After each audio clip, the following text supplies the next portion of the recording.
How to think in English. These 4 stages will make you think in English. This is Thinking in English 2.0. Something that is going to take your speaking skills to the next level. Hello everybody. How are you all? Hope you're doing great. So welcome back to another session of learning English and improving your English speaking skills with me. Today I'm going to tell you something that is going to transform your speaking, something that everybody wants to achieve. That is to think in English. How to think in English from 0 to advanced, from beginner to advanced. We have already covered a lesson on this how to think in English. You can consider this to be level 2 of thinking in English. The next level. How to reach that advanced level of thinking in English, where it is going to contribute a lot to your speaking fluency. You'll be able to speak for longer periods. You'll be able to speak so fluently and clearly because you're able to think in English. So are you all ready for this? I'm Eva, your certified English language tutor, certified by the University of Cambridge, UK. And before beginning, please subscribe to the channel so that you can get all the lessons that I've posted for you on this channel. Please like the video and share it with your friends too. Now coming back to today's lesson, how to think in English 2.0. Now this 2.0 is, like I've told you, the next level. What we're supposed to do this time is we have 4 stages total, 4 stages to think in English. Now we are going to go into a deeper level of thinking so that we are able to train our minds to become comfortable in English and to adopt English a little more. Now, this is something that is going to help you speak a lot, because each and every stage is crucial. You can consider this the advanced level of thinking in English. That is the ultimate way to become fluent in the English language. Let's begin with all the 4 stages of thinking in English, because when you think in English, you're able to speak fluently. That lag, that gap that you experience while translating or while forming sentences in English in your mind gets eradicated. There is no gap. There is no lag because it is coming to you naturally. It's a natural and automatic process in your mind because you've already practiced thinking in English a lot. Teeths, you know how to do it. Once you master it, you'll be able to speak fluently. Why? Because everything is right there at the back of your mind, just like it would be with your native language. So, are you ready? The 4 important stages. Let's begin with them. Stage number 1. Well, stage number 1 is to think in verbs. To think in verbs, not words. Not just a random word, no, to think in verbs. That's very important. To be thinking in verbs is crucial, because if we want to describe something, what is happening around us, it's all actions. A verb is an action word. Now action is something that is meaningful. If you are just telling a meaningful word to somebody, a person would be able to understand something out of it. So this is very important for you. If you look around yourself, it's all verb actions, right? Actions that mean something. So you have to think in verbs. You can do this anytime, anywhere. If you're sitting in a metro, you can do it if you're at a traffic light, for example, and you have a minute or 2 to yourself, you can just look around and practice at that time.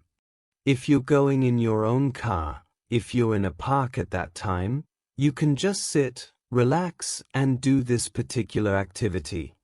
You can observe your surroundings anytime, anywhere. So whenever you're taking up this thinking in verbs, you can do it. You can sit on the terrace of your house. You can do it anywhere where some action is going on. The thing is that this is not something that you might be able to do while sitting inside your home. If you're doing it at home, then you need some kind of picture, some kind of visual aid to support your thinking. Because how are you going to think in action when there is a picture in front of your eyes? When there is a particular picture or a particular scene, that means it's a situation.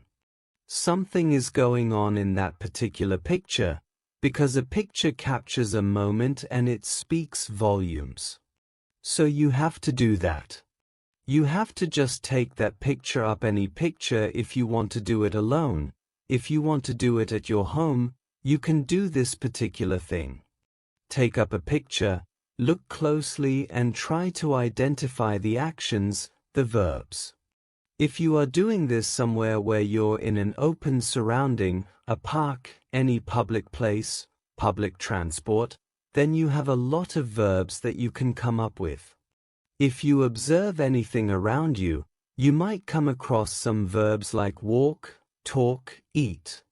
A person might be eating something. Walk, talk, eat, discuss, gossip. Gossiping, to gossip, is actually a verb.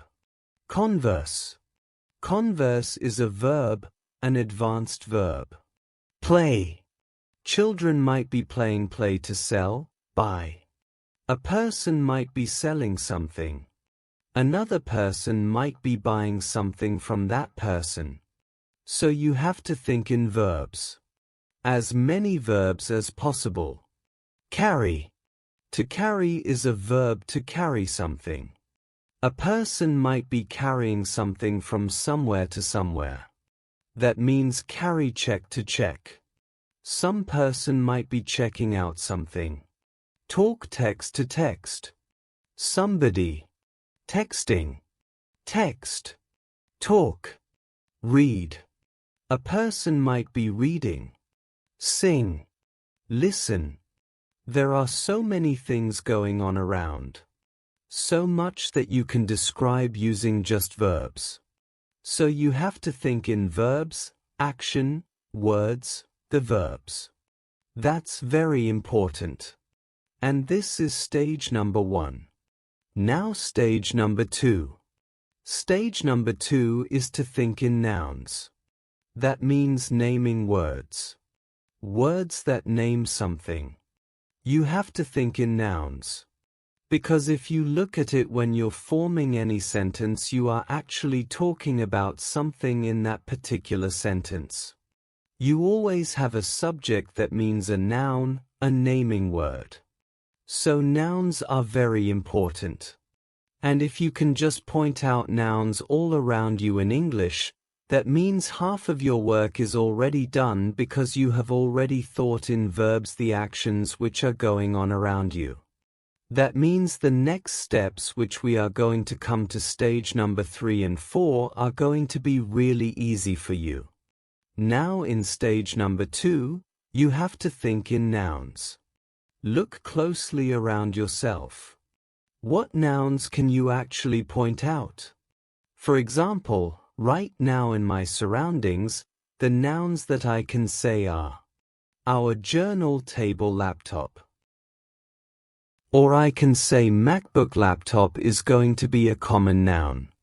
MacBook is going to be its proper noun because this particular laptop is a MacBook, right? So, MacBook. Okay, I can say camera, I can say microphone. I'm having a microphone here. Microphone. Ring. Books, bookshelf. Flowers, flower pot. As many nouns as you can. You have to name all the objects, lights. There are lights behind me, lights. So I can name as many objects as I want. Chair, I'm sitting on a chair, so chair. So as many objects as you can name, you have to name them. Wristwatch. Oh, as soon as I'm coming up with a new noun, because now the process has begun.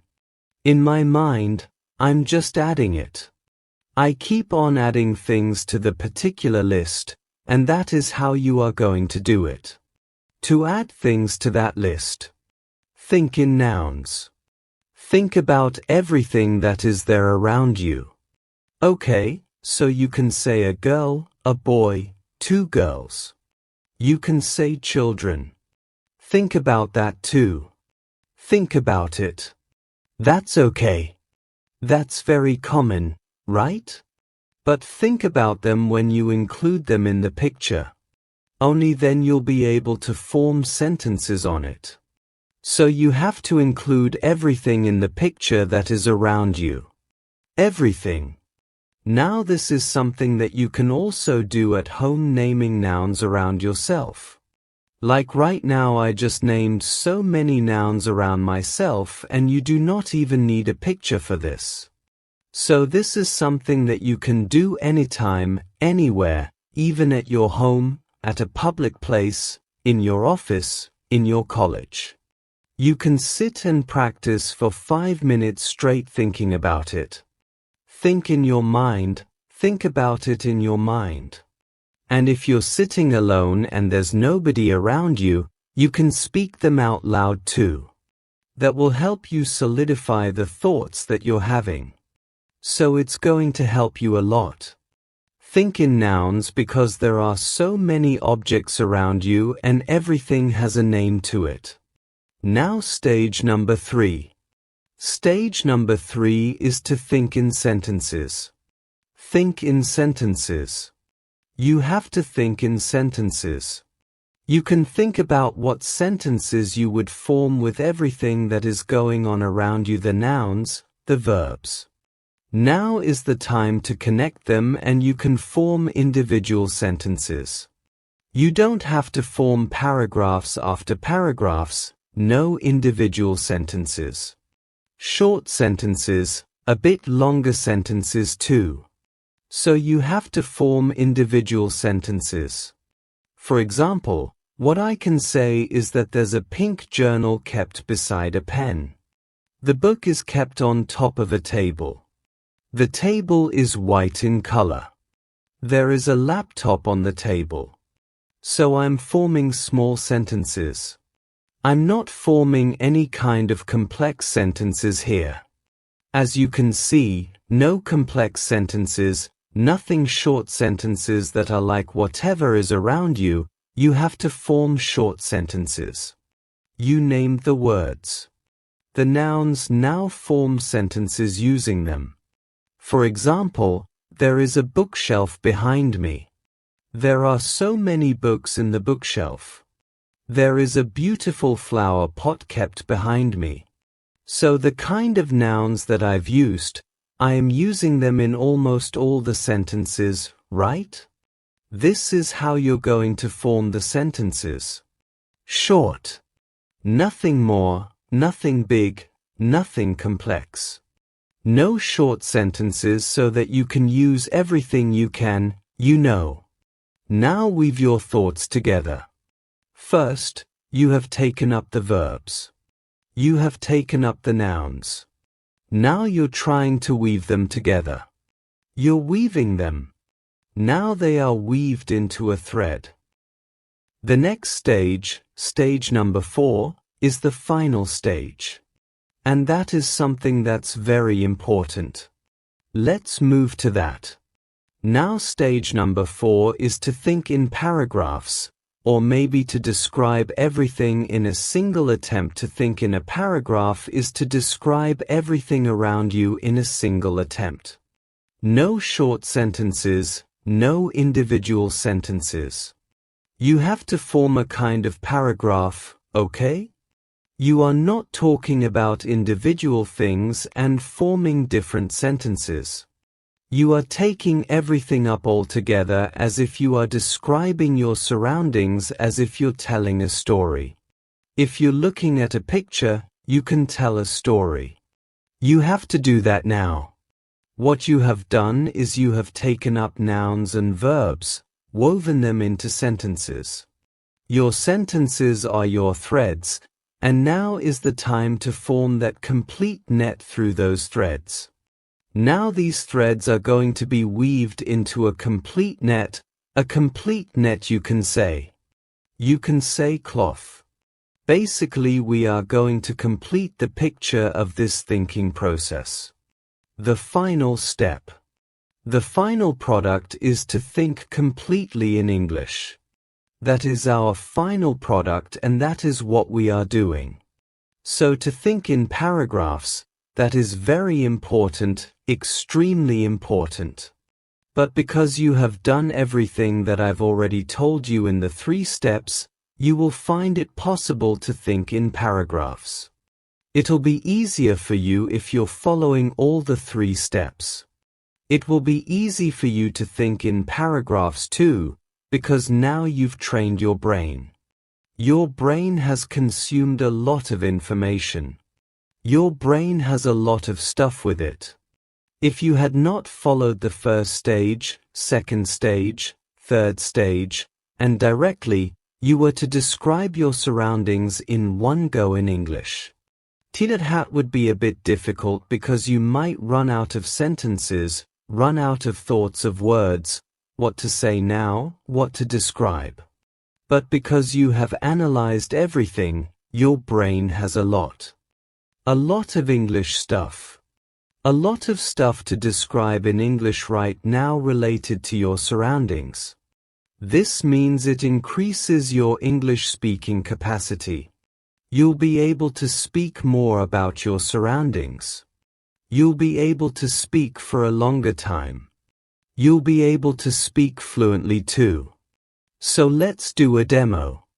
Okay, let's do a demo on this too. So if you have to form a paragraph, what I can say is that there is a book kept beside a pen, and they are lying on top of a table. I'm working on a MacBook and I'm doing my work quite seriously. There is a camera in front of me which is helping me shoot this particular video. I'm sitting in front of a bookshelf. There are so many books in the bookshelf, out of which most of them are my favorite novels. My favorite books. I love to read them a lot. There are so many lights surrounding me, which helps create a perfect working environment for me. So this is how you can describe your surroundings. What is going on? Weave everything into a paragraph, and that is the final step, the final stage to think in English so that you can speak English absolutely fluently, so that this thinking process can become easy for you. You need to practice it. This will not come to you suddenly or just like that. You practice it and you will see improvement. So if you practice, you will see improvement. You will see progress. That is what we want to achieve, to be able to do it naturally. So in order to do it naturally, first you have to make efforts. Take up everything that I've told you today. Take up this technique, all the 4 stages, and you'll see a huge difference. These 4 stages will make you think in English. This is Thinking in English 2.0. Something that is going to take your speaking skills to the next level. So take up this technique and start thinking in English. That's it for today. Do not forget to check out the other lessons in our Thinking in English series. There are various lessons where I'm giving you demos techniques, so go check out the lessons now. I'm going to meet you again in a new lesson. Till then, everybody take care and bye. Thanks for joining me today on Easy English. If you found this lesson helpful, don't forget to like, subscribe and click the bell icon to stay updated with all our latest videos. Keep practicing, stay curious, and I'll see you in the next lesson. Happy learning, everyone!